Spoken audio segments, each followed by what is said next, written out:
এক সময় এক গ্রামে থাকতেন একজন বৃদ্ধ মানুষ।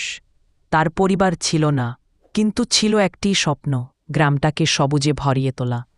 তাই একদিন তিনি জঙ্গল থেকে একটি ছোট্ট চারা এনে বাড়ির সামনে মাটিতে রোপণ করলেন। চারা গাছটি ছিল খুবই নরম ও দুর্বল। রোদে পুড়ত, বাতাসে দুলে পড়ে যাওয়ার উপক্রম হতো।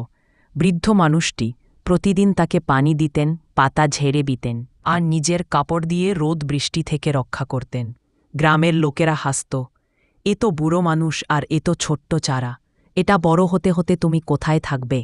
বৃদ্ধ শুধু হাসতেন, বলতেন, আমার জন্য নয়, ভবিষ্যতের জন্য লাগাচ্ছি। দিন যায়, মাস যায়, চারাটি একটু একটু করে বড় হতে থাকে। বৃদ্ধ মানুষের হাতের যত্নে সে শক্ত হয়ে ওঠে। একদিন গ্রামের বাচ্চারা গাছের ছায়ায় খেলতে এসে বলল, দাদু, এই গাছটা থাকলে আমরা সারা জীবন ছায়া পাব। বৃদ্ধের চোখ ভিজে গেল। তিনি বললেন, এই তো আমার স্বপ্ন পূরণ হল। আর কিছুদিন পর বৃদ্ধ মানুষটি মারা যান। কিন্তু তার লাগানো চারা তখন আর চারা নয়, একটি বড় শক্ত সুন্দর গাছ।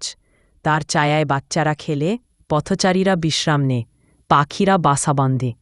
গ্রামের লোকেরা আজও বলে, একজন বৃদ্ধ মানুষ নিজের জীবনের জন্য কিছু লাগাননি, তিনি ভবিষ্যতের জন্য একটি গাছ রেখে গেছেন।